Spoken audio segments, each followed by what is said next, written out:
धार्मिक जी, सूरत से। राधे राधे महाराज जी। महाराज जी, गृहस्थी में रहकर बैलेंस बना के चलें तो फिर प्रभु मिलन की व्याकुलता कैसे बढ़ेगी? अगर नहीं तो किस तरह से हम प्रभु मिलन की चाह और विरह? सबसे पहली बात है पापाचरण का त्याग, चाहे वो गृहस्थ में हो या विरक्त में हो। जब तक धर्म विरुद्ध आचरण का त्याग नहीं होगा तब तक ऐसा भजन होगा जैसे चलनी में गाय दुहा जाए। चलनी में गैया दुहे, दोष दैव को दे, हरिगुरु कहो न मानई, तो अपनो ही फल ले। अब जैसे गृहस्थ में बहुत सुंदर भक्ति हो सकती है, विरक्त से भी अच्छी, क्योंकि विरक्त में हमें दूसरों का अन्न पाना होता है, दूसरों का वस्त्र पहनना होता है, दूसरों के लिए हमारा बहुत कुछ जाता है। कोई प्रणाम कर रहा है, कोई नमस्कार कर रहा है, कोई औषधि दे रहा है, जो हमें कोई अर्थ दे रहा है, तो जो हमें दे रहा है वो ट्रांसफर हो रहा है। हमारा भजन, हमारी तपस्या, हमारे पुण्य सुकृत वो उसको जा रहे हैं, तब वो हमारे वो मतलब ये सरकारी डिपार्टमेंट है, कहना नहीं पड़ेगा। आपने 5 रुपए की सामग्री ली, उसके अनुसार आपका भजन कट के उसके पास जाएगा। इसीलिए मतलब अब गृहस्थ में वो अपनी मेहनत की कमाई। सबसे पहली बात, अधर्म का पैसा घर में नहीं आना चाहिए।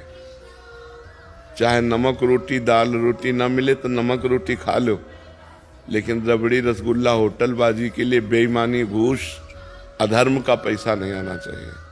अगर भगवान के भजन में चलना है तो अधर्म के पैसे का त्याग।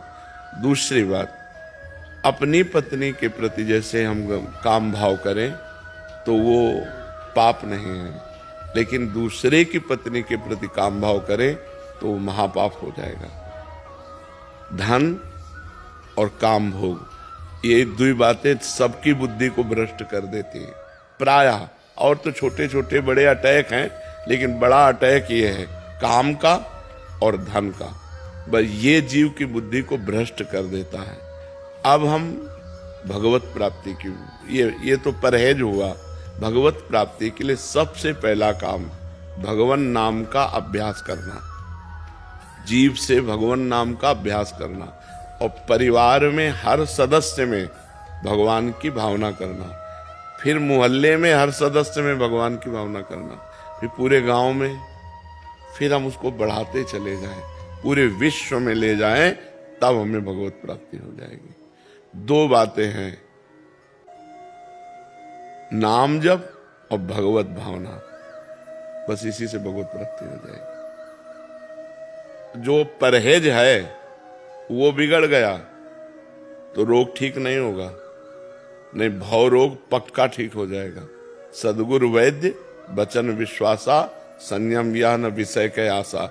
सदगुरु रूपी वैद्य और परहेज, ये गंदी बातें न होने पावे, पाप आचरण न होने पावे। और नाम जब ज्यादा प्रपंच करने की जरूरत नहीं, मधुर मधुर भगवान का नाम जप करो, जो बन जाए पूजा करो, नहीं सब में भगवान है ऐसी भावना करो, मंगल में भगवान की प्राप्ति हो जाएगी। अच्छा, बिना भगवत भावना के परिवार में मोह होता है। जब तक मोह है तब तक दुर्गति है। हिरन से मोह हो गया तो हिरन बनना पड़ा ना अगले जन्म। तो ये बात है। अब हम आपसे प्यार करें, क्योंकि समाज में रह रहे हैं, बिना प्यार के रह नहीं सकते। पत्नी, पुत्र, माता, पिता, भाई, बहन, रिश्ते नाते और भी सब, ये हमें करना पड़ेगा गृहस्थी में। तो हम मोह ना करें, प्यार करें। प्यार होता है भगवान से, सब में मेरे भगवान विराजमान है, ऐसी भावना से यदि हम रहें और नाम जप करें और गंदे आचरणों का त्याग करें, गंदे भोजन का त्याग करें, बढ़िया भगवत प्राप्ति हो जाएगी। समझ रहे हो? तुम्हारा बैलेंस बनाने का मतलब क्या है?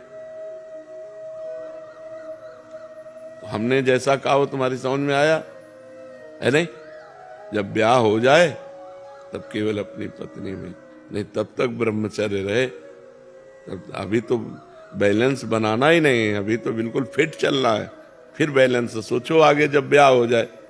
तो हम ये संपूर्ण गृहस्थों के लिए बात बताई कि अगर ऐसे चला जाए तो धर्म पूर्वक हमारा भगवान के मार्ग में कदम बढ़ता चला जाएगा और एक दिन भगवान कृपा करेंगे और हमें भगवत प्राप्ति हो जाएगी। समझ पाए आप?